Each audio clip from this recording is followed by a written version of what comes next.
who are blind, have low vision, or have another print disability which makes reading, holding a book, or turning a page difficult or impossible.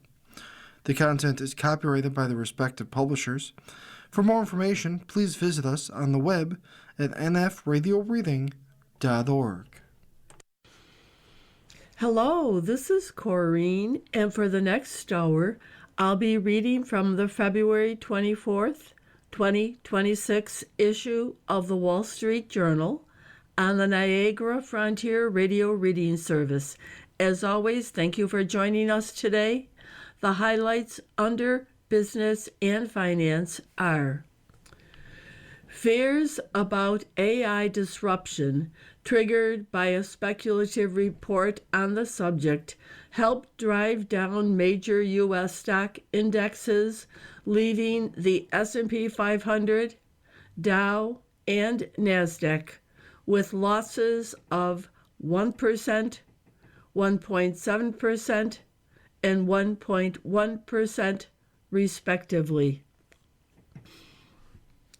The administrator winding down Terraform Labs sued Jane Street, alleging that the high-speed trader engaged in insider trading to profit unlawfully from and ultimately hasten the crypto's empire's collapse.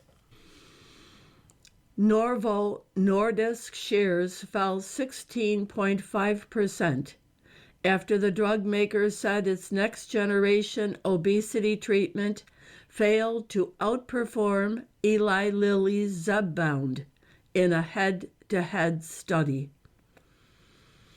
Merck, facing sales pressure, will split its human health business into two divisions, one for cancer drugs and the other for non-cancer products.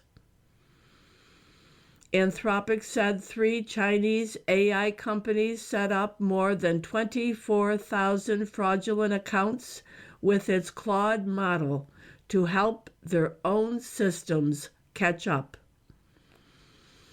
Apple will move some production of its Mac Mini desktop computer to the U.S. from Asia, its latest initiative to repatriate parts of its vast supply chain. Bankrupt First Brands laid off employees, saying it was unable to find financing or a buyer to continue most of its operations. Domino's Pizza posted higher revenue for its latest quarter, boosted by sales growth at its U.S. company-owned and franchise stores. Loblaw plans to build more than 24 new grocery stores under its discount banners in 2026. Chevron entered exclusive talks with Iraq's Basra Oil for a stake in West Qunus 2, one of the world's largest onshore oil fields. Now for the key articles under the Worldwide section. The Supreme Court ruling on Trump's tariffs has unleashed a fresh wave of global uncertainty as governments and businesses scramble to figure out whether to rewire global supply chains, reopen trade deals, and seek refunds for hundreds of billions of dollars in tariffs. FedEx filed suit against the U.S. government, seeking a full refund plus interest for what it paid in trade duties stemming from Trump's tariffs enacted last year. Nick Reiner pleaded not guilty to the murder of his parents, Hollywood couple Rob Reiner and Michelle Singer Reiner, who were found dead in December. The Pentagon raised concerns with Trump about an extended military campaign against Iran, advising that war plans being considered carry risks, including Allied casualties and depleted air defenses. The Pentagon received no orders to deploy any U.S. Navy vessels to Greenland, U.S. officials said, despite Trump's claim that a hospital ship was on its way there. A former Immigration and Customs Enforcement instructor testified that the agency has scaled back its training, leaving recruits unprepared.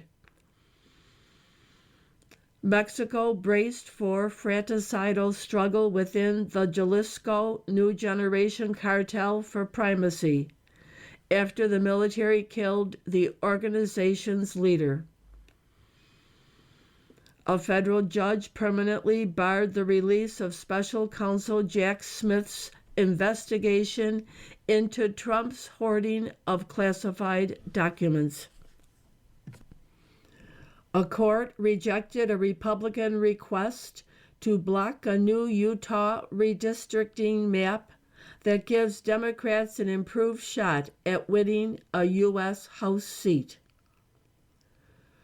A National Park Service employee fired after hanging a transgender pride flag at Yosemite sued several federal agencies and officials, claiming a First Amendment violation.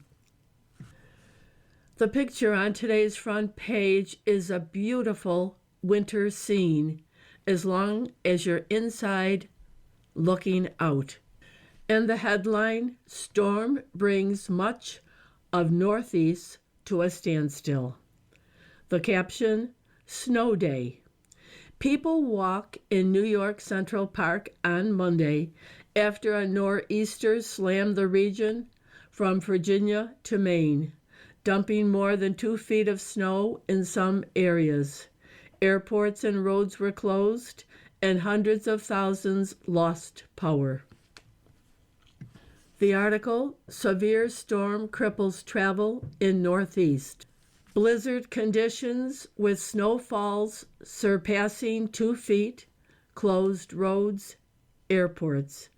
By Garrett Vipers, Joseph D. Avila, and Jack Morfitt.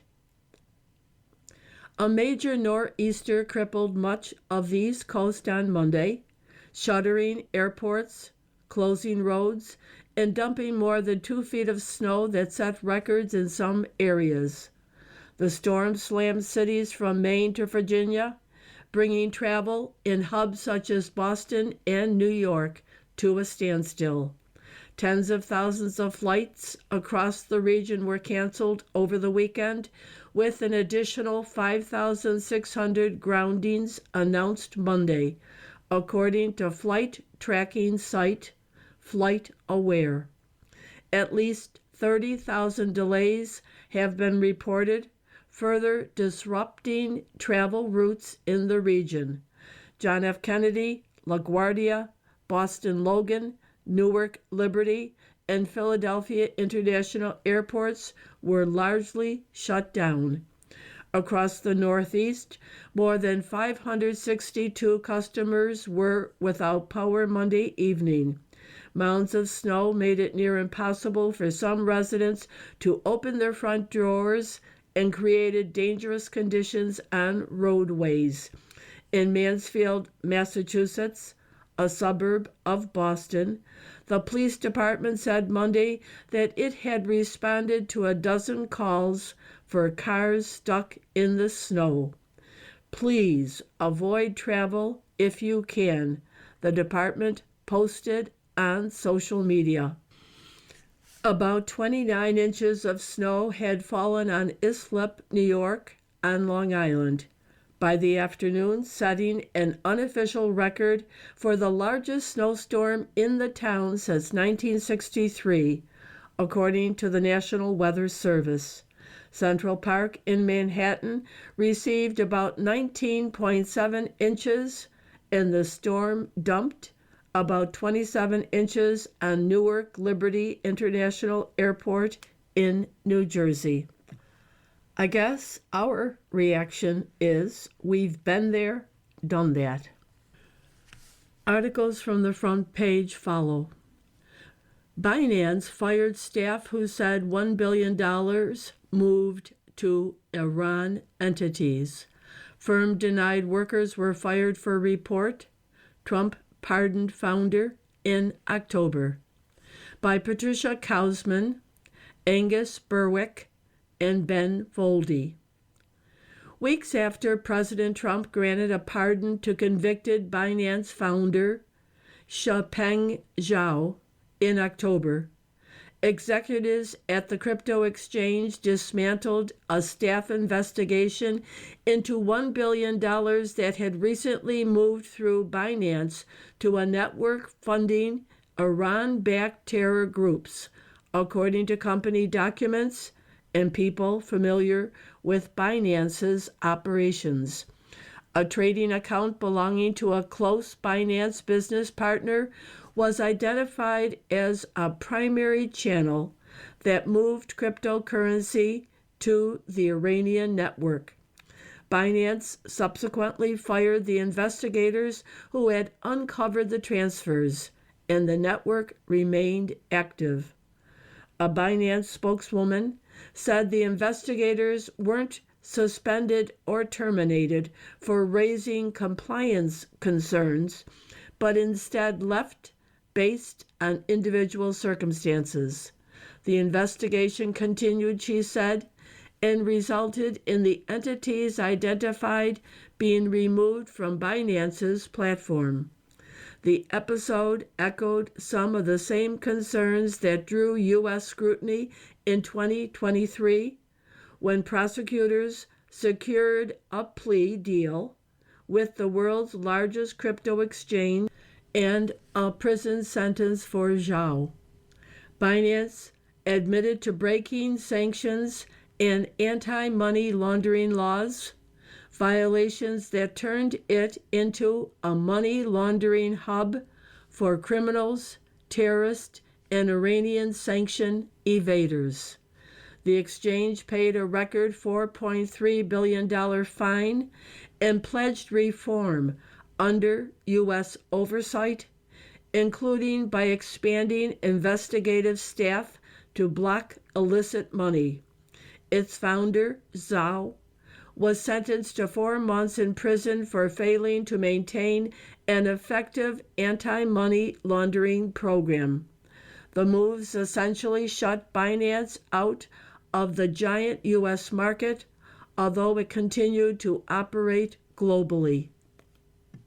After Trump returned to office last year, Binance lobbied for Zhao's pardon and pushed to remove U.S. monitors appointed as part of the plea agreement. It also took steps to boost the Trump family's crypto business, World Liberty Financial, by providing crucial backing to its main product, a stablecoin whose market capitalization has surpassed $5 billion. After issuing the pardon, Trump said he had been told Zhao wasn't guilty of anything. Documents, foreign law enforcement officials, and the people familiar with Binance's operations said the same conduct that broke the sanctions and anti-money laundering laws has persisted at the exchange. And the law enforcement officials said that, over the past year, Binance has started cooperating far less with their requests to obtain financial information about its hundreds of millions of users, such as by declining to provide customer details without a court order, or insisting requests are submitted via formal channels that can take months. Internal reports submitted by Binance's Financial Crime Investigations team connected accounts registered to Chinese clients to digital wallets that U.S. and Israeli authorities said were used by Iran to finance its proxies.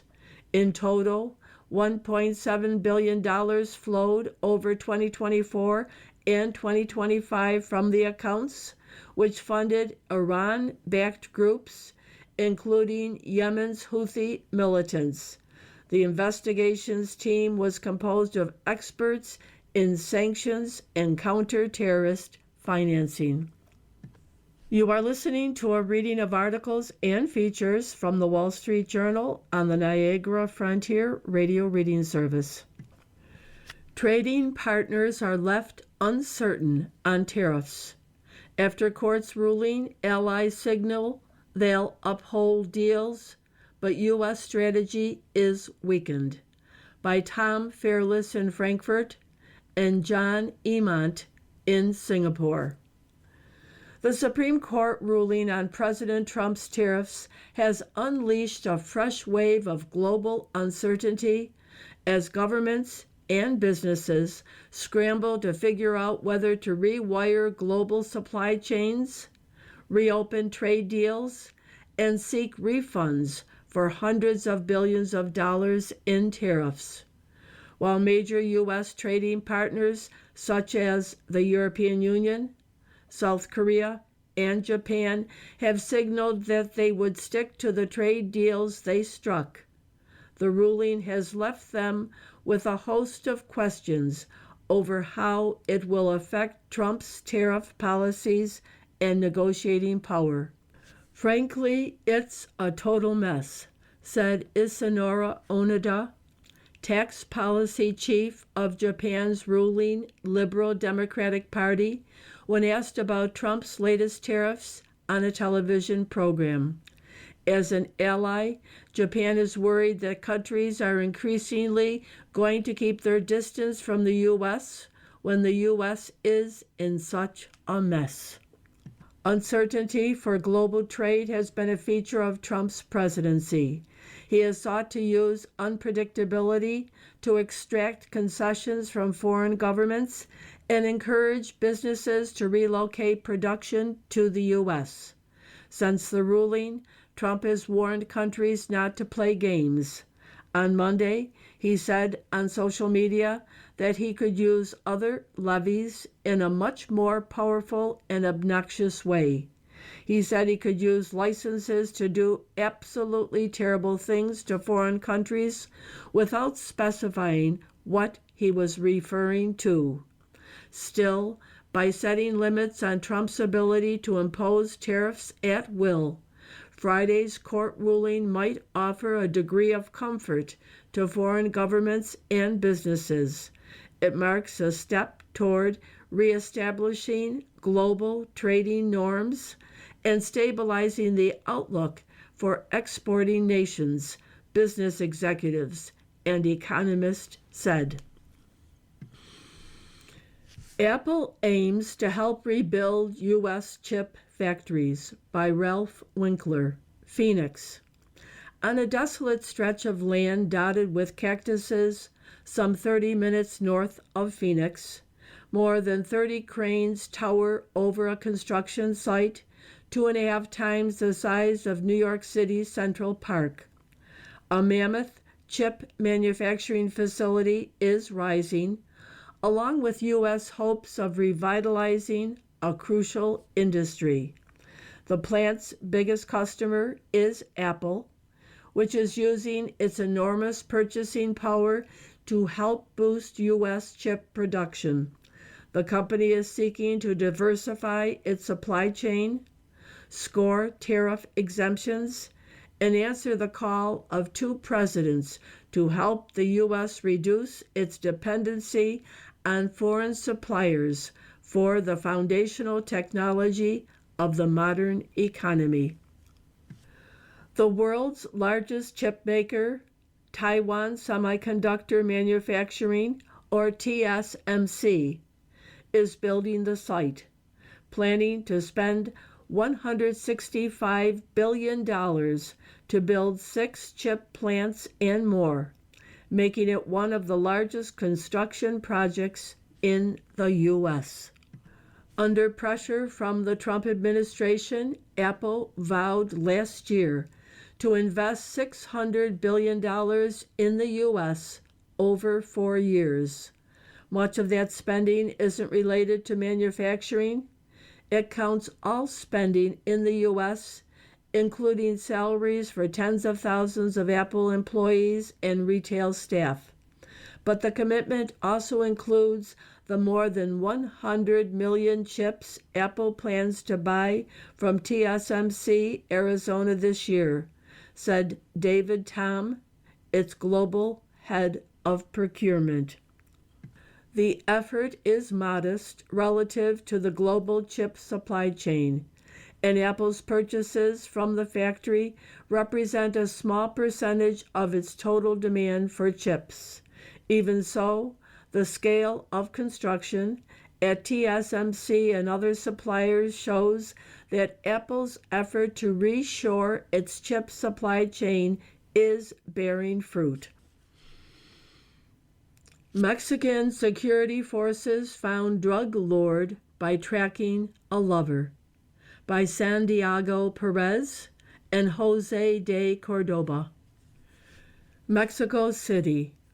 Security forces launched a massive operation to capture Mexico's top drug lord after U.S. and Mexican intelligence agency tracked one of his girlfriends to a secluded love nest in a colonial town, Mexican officials said on Monday. A team of elite Mexican Army and National Guard Special Operations soldiers descended early Sunday on the community of Tepeta in western Mexico, where Nemesio Mencho Asaguera, the head of the Jalisco New Generation cartel, remained holed up after his girlfriend left, Mexico's Defense Secretary General Ricardo Trevilla said on Monday. The soldiers chased Asaguera and several bodyguards, surrounding them deep into nearby woods, Trevilla said. A battle ensued as Asaguera's desperate bodyguards, armed with 2 rocket launchers, fired on the pursuing troops. In the fighting, 8 people were killed, including Asaguera and 2 other bodyguards who were seriously wounded and then died in a military helicopter later. A British explorer's quest. Reach all the middles of nowhere. Chris Brown has spent years journeying to planet's most remote spots. By Jacob Bunge. After spending a week and a half sailing halfway across the far southern Pacific, tossed between 20-foot waves and crippling bouts of seasickness, Chris Brown reached his destination. He slipped out of a Zodiac boat and shot a few photos as he bobbed in the chilly sea. After about 25 minutes, he clambered back aboard the ship, girding for another long voyage, the rest of the way across the ocean. With the brief stop at Point Nemo, Brown had taken one giant step in a years-long quest to visit the Earth's poles of inaccessibility. These are the places on each continent that lie the farthest from the sea, or, in the case of Point Nemo, land. They also tend to share another defining feature: little to see beyond the coordinates on his Garmin GPS. That's the nature of these expeditions, said Brown, a 64-year-old internet entrepreneur and former petroleum engineer. You're making this long, arduous journey, and when you get there, kind of by definition, there's nothing. Some destinations are uniquely inconvenient. Brown's 2021 visit to Africa's central spot required hiring a helicopter and bringing along a few machine gun-toting government soldiers so he could shoulder through dense jungle to the appointed coordinates. In the Arctic, Brown worked with an icebreaker captain to navigate directly to the northernmost pole after drifting floes blocked his original plan to travel across the ice. Usually, people go to a destination, said Andrei Batrash, who captained the ship that carried Brown to the Southern Pacific's desolate center. After learning of the plan, I said, "Oh my God, why would someone want to go there?"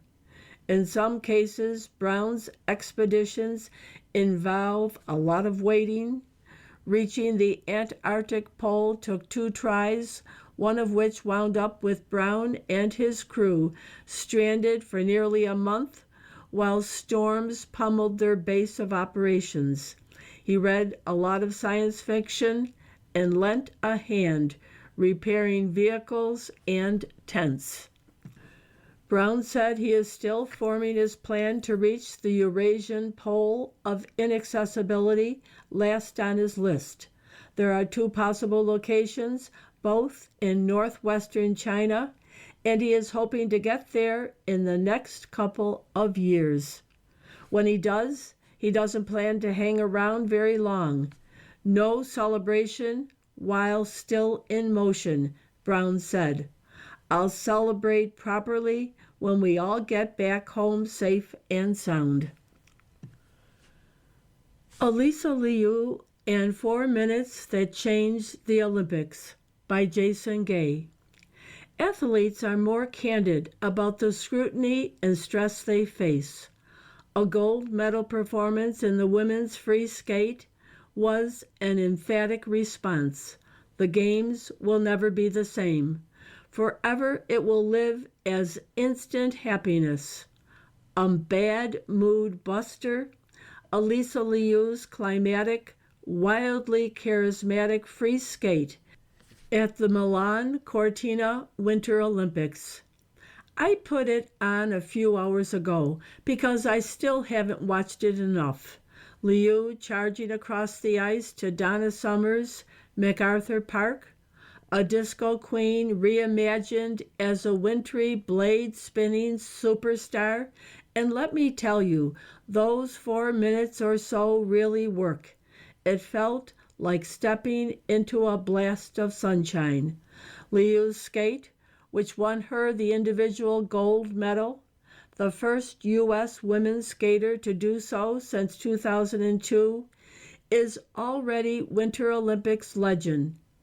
It's being hailed not only for its technical brilliance, but for its liberation, the way that Liu, a child prodigy who quit the sport in her mid-teens, vaporizes the sport's gloomy tension and judgment into something so unabashedly joyous. Shorter version, Liu had fun. In a stressful, often cruel environment, it felt less like a performance and more like a merry rebuke. Was Liu's skate the zenith moment from these Milan Cortina games? I'm not making that call, buddy. I don't know how you can settle on a single highlight from an Olympic fortnight, which included a Norwegian cross-country skier, Johannes Klæbo, collecting 6 gold medals, a record for a single Winter Games. How do you possibly pick from a games which featured not 1 but 2 overtime, 2-1 golden goals in men's and women's hockey, both won by Team USA over Canada? I'll say this, Liu's gold medal was perhaps the most emphatic response to a topic which hovers over every games: pressure. Which leads us back to Elisa Liu and how much she shined in her golden moment. Few young athletes have been as candid about the maw of elite sport, and even fewer have shown the courage to completely skate away as Liu did, retiring at 16, a champion worn down by the relentless pressure and eager to become human again. She'd find her way back on her terms, setting rules about protecting her health and individuality and accepting what came her way. It bears reminding Liu didn't enter that free skate as a favorite. As her routine gained momentum, however, it became clear something more was happening. Liu wasn't chasing a gold medal, she was free. Peak happiness, Liu later called it, and that was very hard to argue at these Olympics. Watch for yourself. It sure worked for me. You are listening to a reading of articles and features from the Wall Street Journal on the Niagara Frontier Radio Reading Service. From the editorial page, The Unending Trump Tariff Mess. Section 122, the basis for his new tax plan is a relic of a bygone age. Well, that will show the Supreme Court or something. President Trump is reacting to his Friday tariff defeat not by calming the trade waters, but by roiling them further. He is aiming in fury at the Supreme Court, but he will end up hitting the economy and Republicans in Congress. The smart play after his legal defeat would be to take an off-ramp and forego or pause new tariffs. Instead, the White House this weekend dusted off Section 122 of the Trade Act of 1974 as a workaround.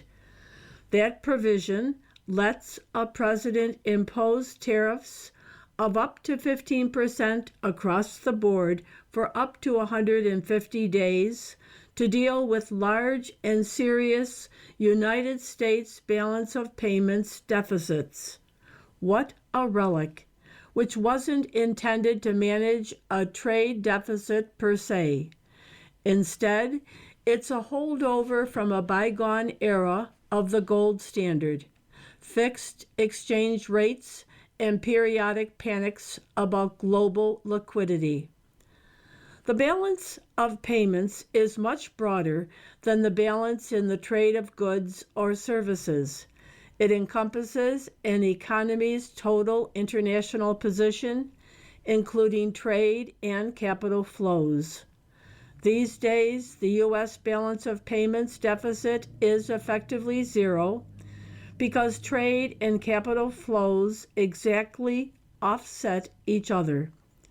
The balance of payments is such a non-issue that the Fed stopped publishing several data series about it in the 1970s. Until 1973, the United States and its main trading partners operated under the Bretton Woods system, by which European countries pegged their currencies to the dollar and Washington bound the dollar to gold.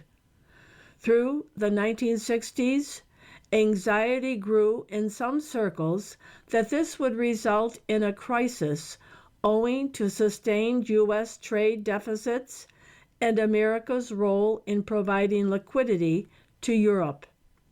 That background explains why Congress wrote Section 122 as it did.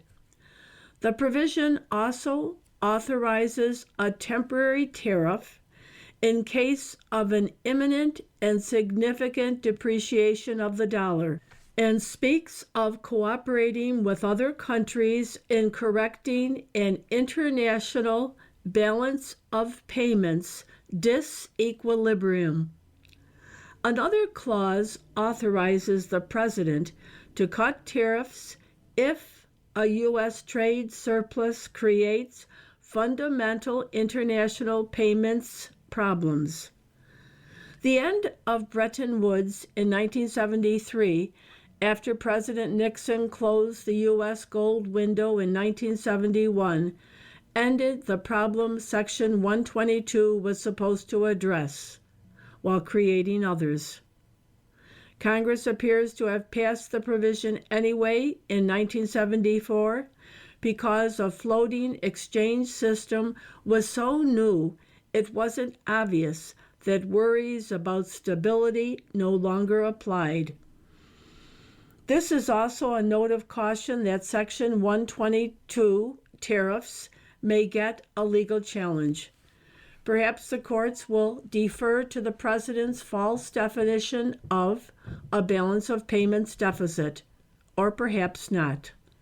But since the new tariffs expire after 150 days without congressional approval, the Section 122 tariffs may be moot before the courts can decide. The larger reality is that Mr. Trump is so bullheaded about tariffs that he's going to reimpose them any way he can.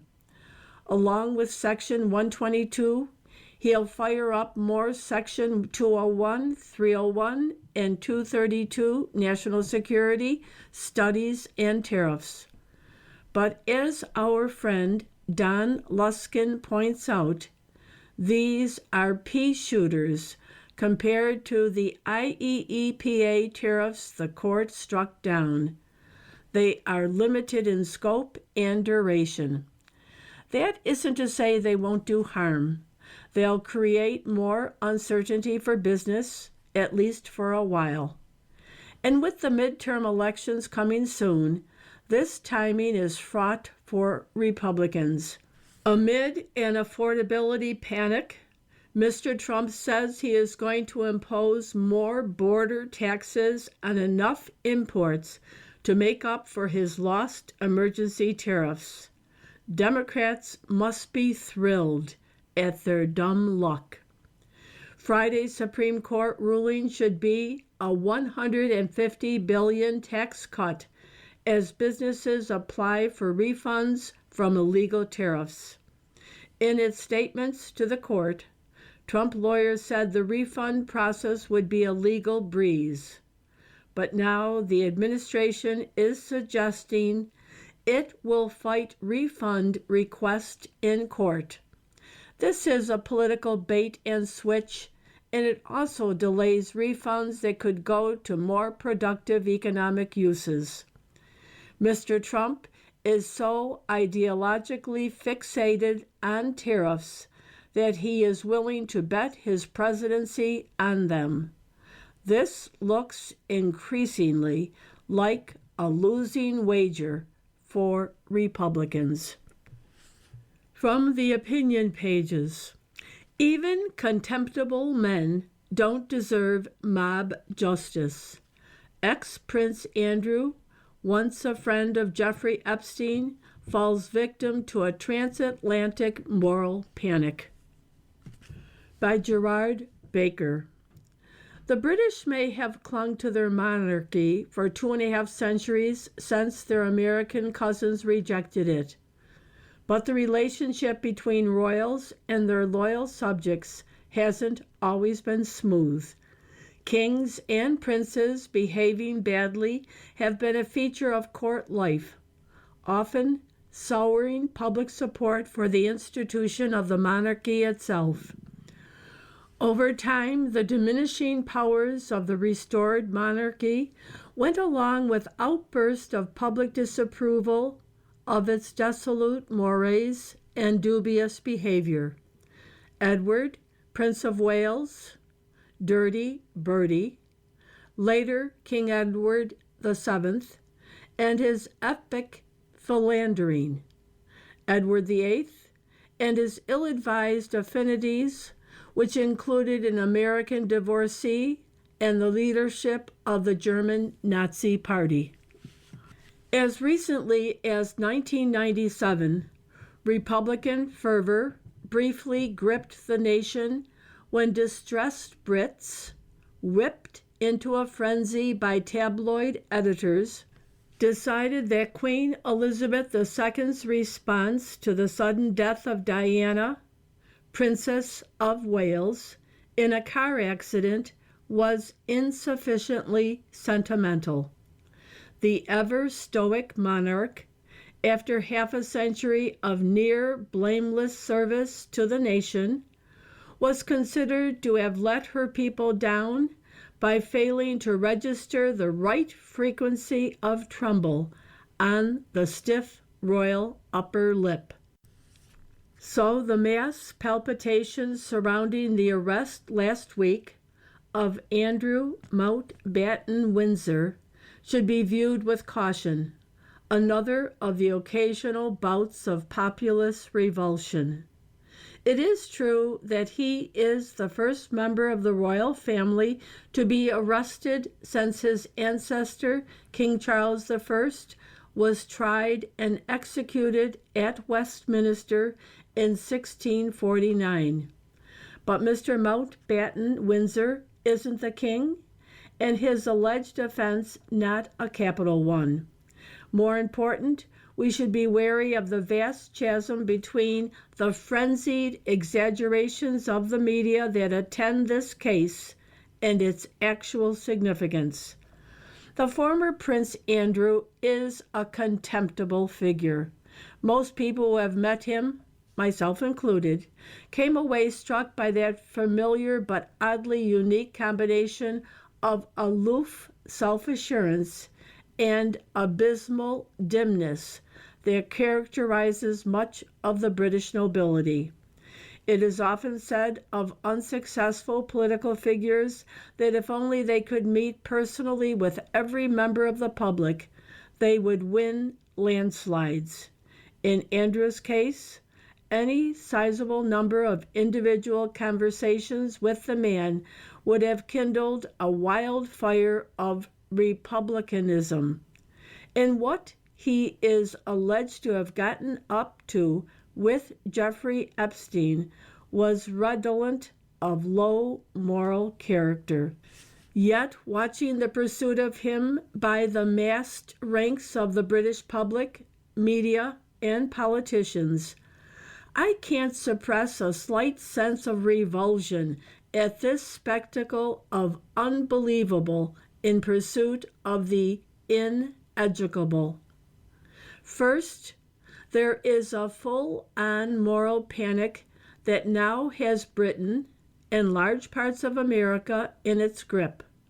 Few things are less edifying than a mob that has decided to rectify a great wrong in the name of justice and purity. Again, there is nothing defensible about the heinous Epstein, but the frenzy over the Epstein files and the crimes they are falsely alleged to document is a most unhelpful basis for a proper, measured consideration of how we might deliver justice. In the British media, casual claims of a massive circle of powerful men, with Epstein in the middle, engaged in child rape and other depravities, are more or less routine. Yet whatever we may think of the impropriety of those who consorted with Epstein, there is no shred of evidence that any of them committed sex crimes. The second case for concern is the idea that the British are bringing the powerful to account while America is letting them off scot-free. It isn't just an errant prince, the critics say, but a former Labour cabinet member, Peter Mandelson, who has had his collar felt by the law. But this is wrong. England has a rather vague common law offense called misconduct in public office, and it is this law under which Messrs. Mountbatten Windsor and Mandelson were investigated after suggestions in the Epstein files that they might have passed confidential government information to Epstein. Please show me where the files show similar, potentially criminal behavior by Americans. The way the authorities are applying the law is also troubling. A made-for-TV spectacle of half a dozen police vehicles descending on the former prince's home. It used to be that the British copper did not need a media mob demanding he make an arrest to go out and enforce the law. But how could we also forget that this is law enforcement from the same country that stood by and did nothing when thousands of girls were being raped by so-called grooming gangs, many of them composed of Asian men? justice pursued at the behest of the media and politicians isn't much justice at all. It's widely suspected that the Labor government of Keir Starmer is happy with this circus to deflect attention from the alleged venality of its own former minister, and more important, from its gross ineptitude.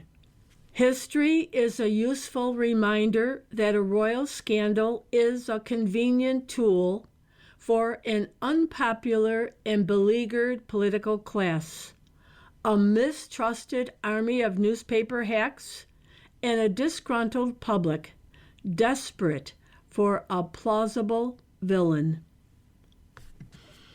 You are listening to a reading of articles and features from the Wall Street Journal on the Niagara Frontier Radio Reading Service. China may grab a lead in the race for military fusion. Beijing has embarked on a Manhattan Project-like effort to develop a more fearsome nuclear arsenal. By Jimmy Goodridge and David Feith.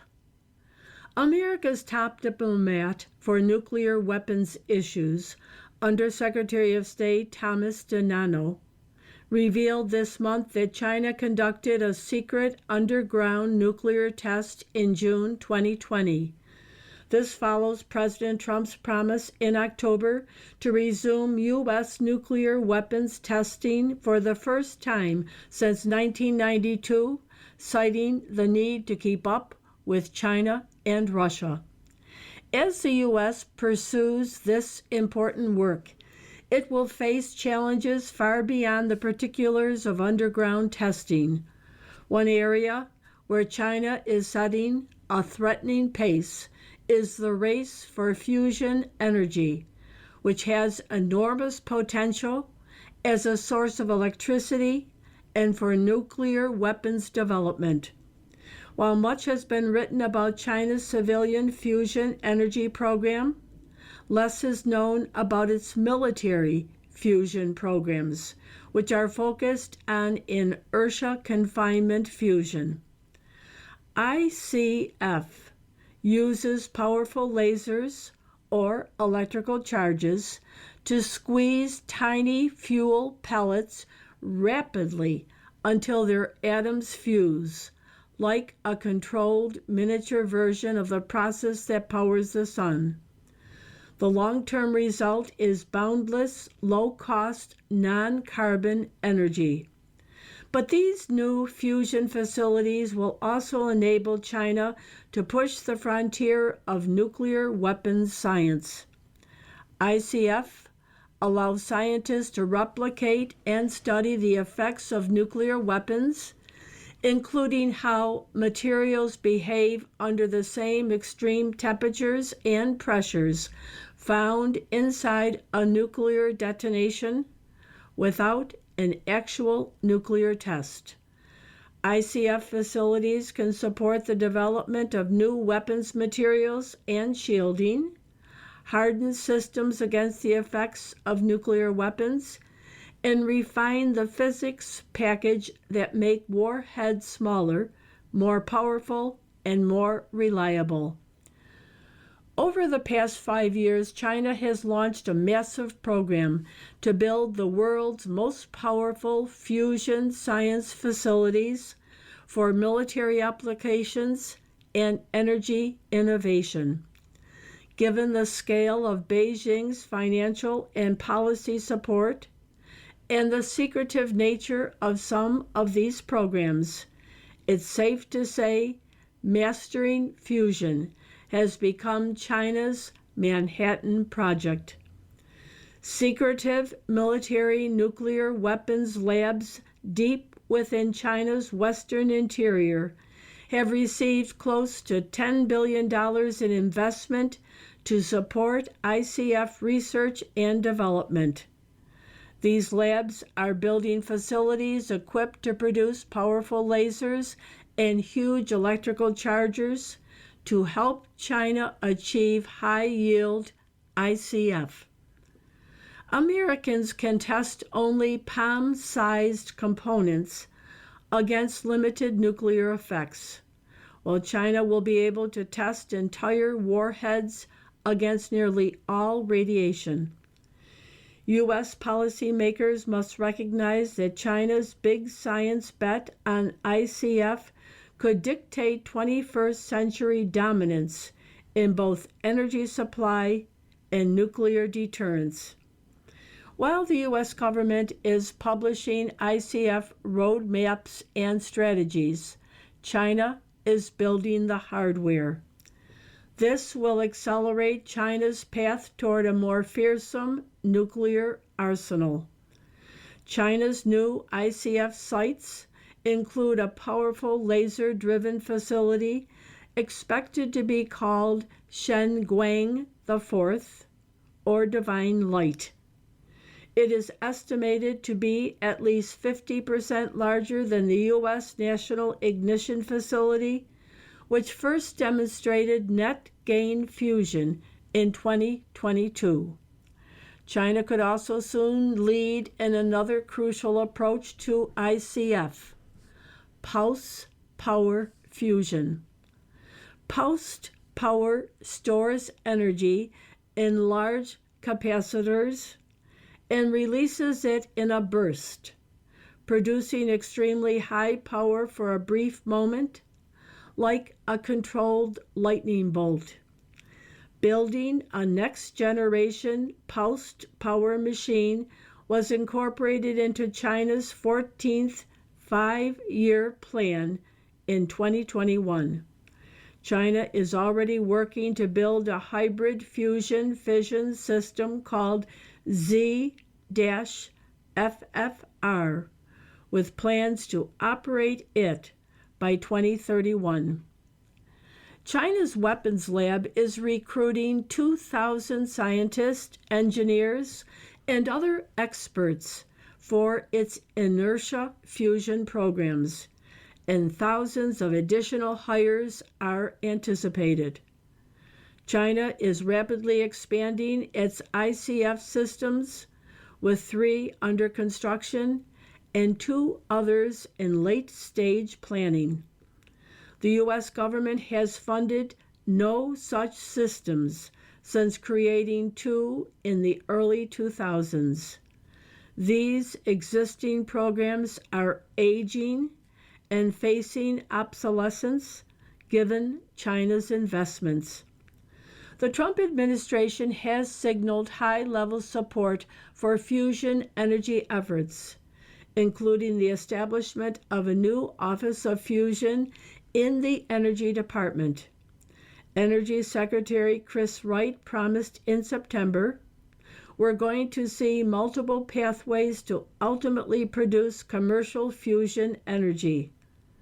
The U.S. benefits from a dynamic private sector, innovative U.S. inertia fusion energy companies, including those that use pulsed power and laser approaches, are building demonstration systems on a scale comparable to China's facilities. But Washington currently has no funded plan for the next generation ICF, including pulsed power machines, and has provided only modest early-stage federal support for commercial demonstrations. As in other strategic industries, America could end up leading in ideas and entrepreneurship, while China leads in the big machines, infrastructure, and trained workforce that ultimately determine who gets to high-gain fusion first. If it begins now, the U.S. government can combine the knowledge of our national labs with the engineering prowess of pulsed power startups to maintain U.S. dominance in the energy and military applications of fusion, and with new facilities coming online during this administration. China's planned pulsed power ICF build-out is set to give it key nuclear weapons capabilities on par with or surpassing America's, if Washington sits back and lets it happen. Mr. Goodridge is a senior fellow at the UC Institute on Global Conflict and Cooperation. Mr. Faith is a senior fellow at the Hudson Institute. He served as a member of the State Department Policy Planning Staff and as Deputy Assistant Secretary of State for East Asia 2017 to 21, and as White House Senior Director for Technology and National Security 2025. Letter to the Editor, topic, Sensible Immigration Policy. In Mass Deportations Sabotage the Economy, So Trujillo makes a compelling case that we need immigration to grow the economy, but his underlying suggestion that we back off deportations begs the question, what does a sensible immigration policy look like? The Biden policy ran counter to respect for law. The Trump policy hurts the economy and indiscriminately lumps hard-working, otherwise law-abiding immigrants with violent criminals. We need Congress to craft a sensible law that matches the country's needs to an annual quota of permissible immigration. From Gordon Gould, Boulder, Colorado.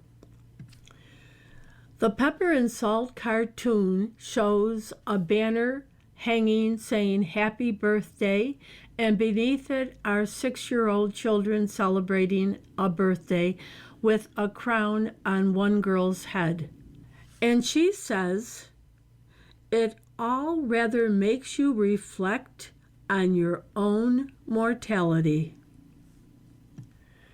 You've been listening to a reading of articles and features from the February 24th, 2026 issue of the Wall Street Journal.